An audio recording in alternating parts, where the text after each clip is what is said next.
And the crisis at the border is just one area that Vice President Harris is expected to touch on during her acceptance speech.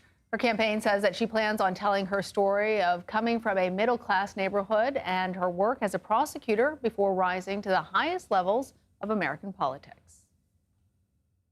CBS News campaign reporter Aaron Navarro is in Chicago for us, covering the convention. So, Aaron, what can we expect Harris to hit on in her speech tonight? What is her objective? As Errol mentioned, she has to focus a little bit on her record, reintroducing herself to voters who have really been tuning in. This is a big primetime moment for her. So showing her middle-class background record as a prosecutor, but also leaning into the contrast with the Trump-Vance ticket. You're going to expect to hear her talk about issues like abortion, mentions of Project 2025, that conservative blueprint that they're trying to tie to former President Trump. But she will need to really put a period on all the enthusiasm Democrats have seen in the United Center, all the numerous speakers from Oprah to Obama to Bill Clinton praising her, really hyping her up to this crowd. She will need to show why they should believe in her, not just attend rallies or attend the convention, but go out and knock doors for her in what's expected to be a pretty close race. And we know that the DNC is really a big party, but we do want to fact check these candidates, and specifically something Tim Walz said in his speech. I want to begin with what he mentioned about the Affordable Care Act. Let's listen. And we know if these guys get back in the White House, they'll start jacking up the costs on the middle class. They'll repeal the Affordable Care Act. Okay, CBS News confirmed, the confirmed team labeled that as misleading, him saying they will repeal it, saying in this election cycle, Trump continued to criticize the law, but he's not said that he supports terminating all of its policies outright. In fact, back in March, he said he was not running to terminate the ACA, but instead wanted to make it cheaper. Help us understand the differences now in healthcare policies from both campaigns. Yeah, Trump, of course, was involved in 2017 in the effort to repeal the Affordable Care Act. That ultimately failed, showing that it's a bit politically volatile for the Republican Party.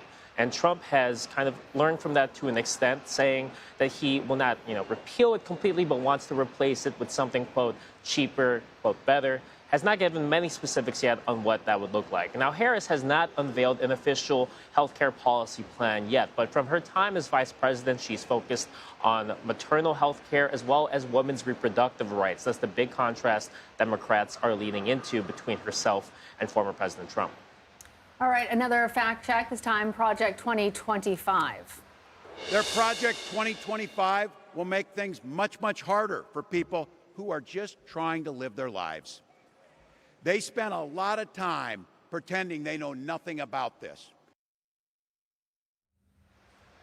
All right, the CBS News Confirmed team didn't label it as false, but they did label it as misleading, saying Trump and Vance have not adopted their blueprint as their campaign platform. They have attempted to distance themselves from it. Aaron, do voters even care about Project 2025? We do know that there is some overlap with things that the former president has said he wants to do out there on the campaign trail and what we see as pillars in 2025. But how much does that actually go towards motivating people at the polls? Yeah, and CBS News, as you mentioned, has identified at least 270 proposals in this big Project 2025 blueprint that match what Trump has said in the past regarding his policies. Now, in terms of voters caring, you haven't really seen that pick up until earlier this summer when it was started to appear in more TikTok's language about it.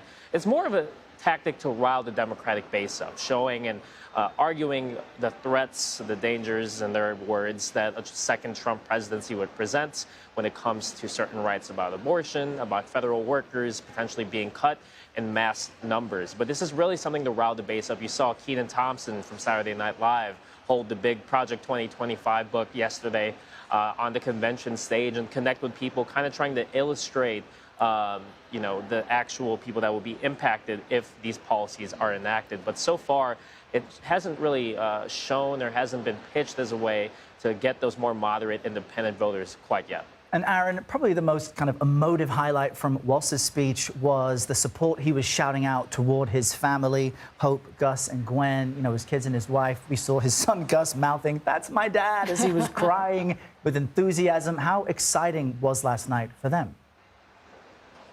Yeah, you could tell on Gus's face. It was a big moment for them. It's been a whirlwind couple of weeks for the Minnesota governor, who has really leaned into both being a family man as well as just being a neighbor. He often says in his speech that no matter what religion, race you are, he grew up in a small town in Nebraska. He learned to treat his neighbors well and encouraged in every rally speech he's given, it has encouraged the crowd to do the same. But obviously a lot of joy matching the tone that he had in his speech coming from his family last night. All right, Aaron Navarro in Chicago for us. Thanks so much.